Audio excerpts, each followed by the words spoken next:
directly talk to you, mahal namin mga kababayan, sa Luzon, Visayas at Mindanao, lalong-lalo na po sa mga nagsasakripisyong Pilipinong nagtatrabaho abroad. Magandang hapon sa inyo. Parati po natin pinagdadasal na pagpalain ang ating bansa. Kasama po sa pagpapala ay ang katotohanan. This verse, John 8:3-2, "Then you will know the truth, and the truth shall set you free." Madalas po ito makot, "The truth shall set you free." Yan po ay pwedeng gamitin sa spiritual, sa religious. It's a biblical principle, but it is also applicable to everyday life. Lies continue to enslave us. Truth set us free. So today, I'm here to tell you some fundamental truths about what is happening in the Senate and in our country. Let me start with the May 11 change in leadership and also on the walkout by the minority. In both cases, may objective. Nung May 11, kaya pala nandun yung NBI, kaya pala pinapasok nung mga nasa majority noon at nasa minority ngayon, ayaw nila magkaroon ng palitan ng leadership. Ang sinabi nila na hindi katotohanan ay dahil daw to sa impeachment. Pero yung pala, ito'y tungkol sa maraming bagay, kasama po na magkaroon ng independent, impartial impeachment, but also ayaw na magkaroon ng hearing sa Blue Ribbon na kung saan lalabas ang buong katotohanan. Marami pang ibang issue na sa mga susunod na araw ay pag-uusapan. We're listening to you, we hear you, na ang pangunahing issue ay trabaho, ay kita, ay ang taas ng presyo, yung araw-araw na kabuhayan ng ating kababayan. Yan po ay pinakamalaking issue. Ang ating survival, spiritual, physical, financial survival is always a priority. Pareho din sa health po yun. Yun po ang speech ko nun. Na ang ating spiritual health, physical health, mental health, financial health ay napaka-importante at dapat we look at the bigger picture. Pero tignan nyo po, para siguraduhin na mapagsilbihan kayo ng bagong majority, we want to make sure that kahit anong gawin ng outside forces, maging administrasyon o yung 11, nandyan yung 13 or at the very least 12 para yung sinasabing subukan naman natin ito. Masubukan nyo kung anong madideliver namin sa inyo. Ang problema, for the last 3 weeks, walang ginawa. Kung hindi takutin kami, i-twist ang aming arm, operan ng kung ano-ano para lumipat sa kanila. I'll go back to that later on. What's my point? You want an independent Senate. Our Constitution provides for the separation of power. Bakit separate? Because they are interdependent, but they are independent. Ibig sabihin po, one cannot survive without the other. Hindi naman po pwedeng walang judiciary. Hindi pwedeng walang executive department. Pero hindi naman po pwede po na executive department lang at puppets lang po ang nasa judiciary or in this case, the legislature. So, nung nag-walk out po sila, ano sabi nila? Na utakan ang majority, na gamit ang rules ng minority. Ang sabi nila, master ang play ni Senator Tito Sotto dahil alam niya yung rules. Ayaw po nila na magkaroon ng online dahil sa bibig na rin nilang nanggaling. Sabi nga nila, ang isda sa bibig ng gagaling, may ipukulong daw. Bakit nila alam yung timing sa kulong? Sinabi ni Senator Jinggoy, hindi lang ngayon nangyari sa kanya yan, since February. Wala na daw kaso, pag siya po ay sumunod sa kanila. In this case, lumipat. So sabi ni Senator Jinggoy, sa susunod na kabanata na lang, sasabihin niya po or sa kanya niya sasabihin ko ano ebidensya niya kung sino-sino. Hindi hearsay sa akin to dahil napakinggan ko yung ilan nilang conversation. So alam ko for a fact na totoo na binabargain ang kanyang kaso, mabalik lang ang majority sa ngayon na 11 o minority. Kaya parati ko inuulit-ulit, huwag kayong magpa-11 sa 11. Sabi nila ngayon, paano na yan? 11-11 na. So, isi-simplify ko po ha. Ito po yung main message ko ngayon. Isi-simplify ko po ha. Main message na nakaugnay sa truth. Truth, nag-walk out sila dahil ayaw po nila na makaboto yung ilan naming mga kasama. Yung po, sa kanila mismo nanggaling yon. Objective ng walkout nila, sila ang maging majority. So ngayon naman po na walang quorum at walang session yesterday and today, may kasamang mga protesta yon. Protest against a puppet Senate na gusto nila. But it is also a parliamentary tool to ensure na tuloy ang Blue Ribbon hearing sa Thursday. Ulitin ko po ha, ginamit nila yung parliamentary tool na walk out para po hindi matuloy ang pag-change ng rules.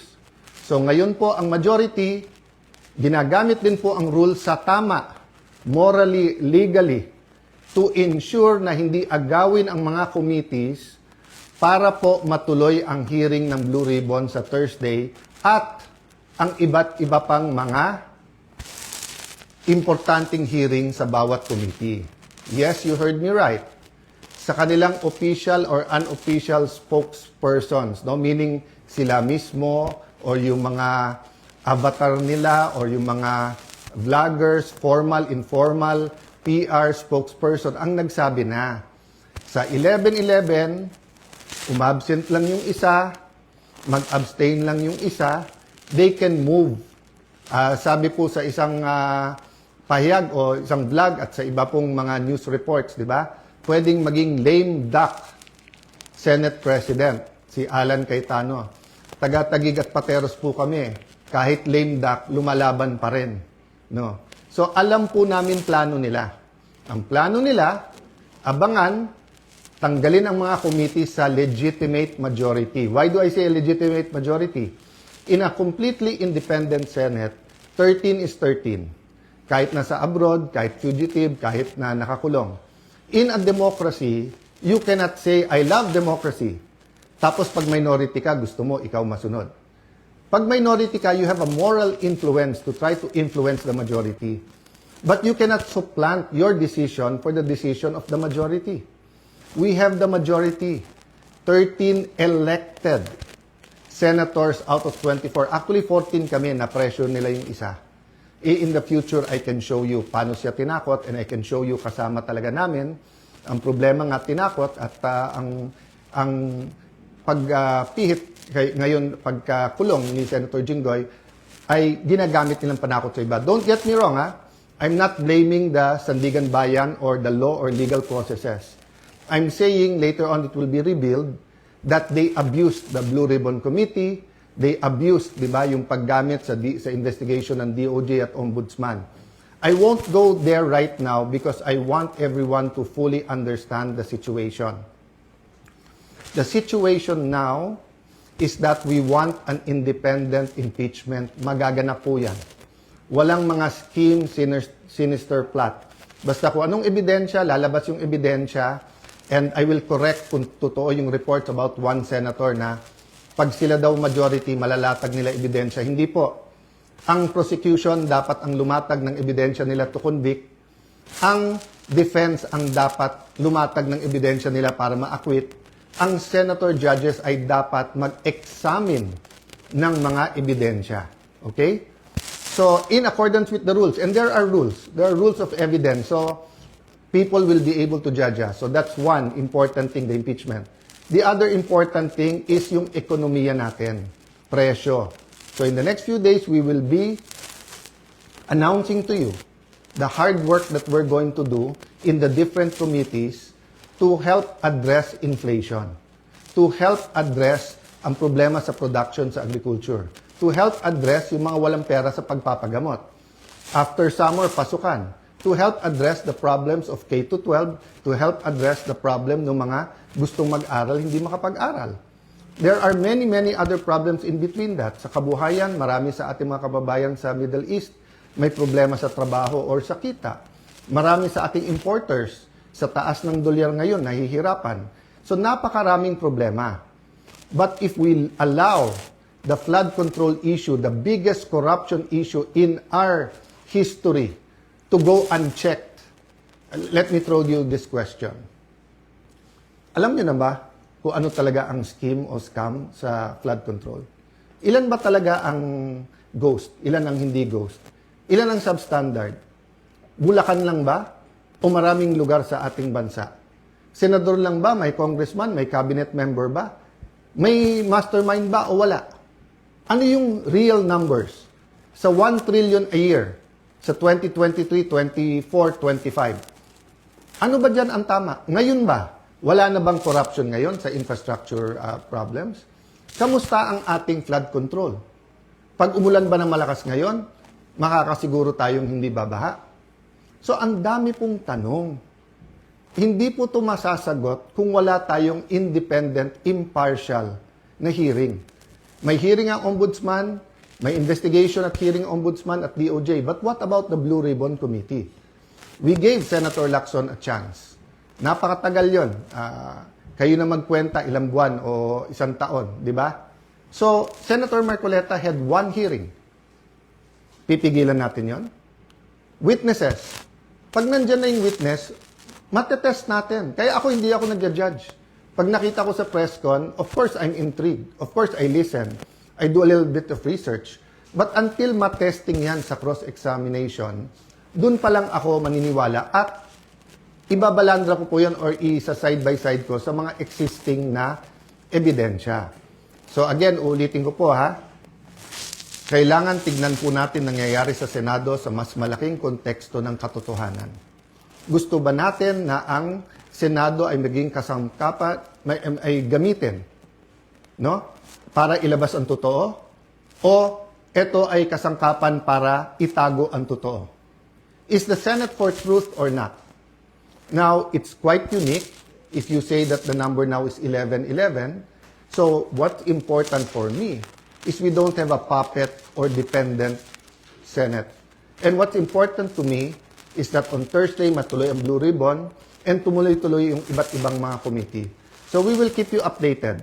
There are many questions, there are many issues. Sa mga kapatid natin sa media, send your questions sa akin, MRO. This afternoon, I might answer some. If not, tomorrow, Thursday, Friday, I will be answering one by one all of those questions. But for today, I want us to all ask, hindi ba when we passed the 1987 Constitution, ang isang basic principle doon, katotohanan?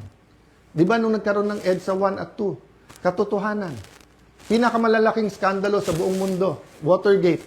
It's about truth, katotohanan. Ngayon, lahat ng propaganda sa Iran, sa Israel, sa US, presyo ng langis. Hindi ba ang isang issue dyan, katotohanan? Ano ba ang truth tungkol sa lahat na to?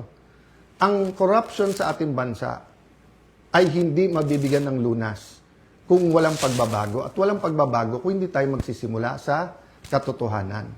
So I challenge all senators, both from the minority and majority, what's more important to us? Position, wag mabanggit yung pangalan natin, wag tayo makasuhan, malapit tayo sa administrasyon, 2028 may ambisyon. If you say you love the country, then why not fight for it? And you know, you may say a lot of things about Senator Jinggoy. You may talk about his past. But I will reiterate, I am a witness. Narinig ko yung mga offer sa kanya. Wala ka ng kaso, wag ka lang kakalas. Nung una, wag ka sumama dyan kay Senator Loren. Ngayon naman, kumalas ka at join the minority. The minority senators knows this. So stop lying. You know this. Some of you are using it in talking to us. Oh, sabi ko naman sa inyo, no? Pumili tayo ng 13, I'm ready to go anytime, any day. Basta't may 13 na. Show me 13, wala nang problema. Ang pakiusap ko lang, let that be 13 that are fighting for the truth. So that the truth can finally set all Filipinos free. God bless you. God bless the Philippines.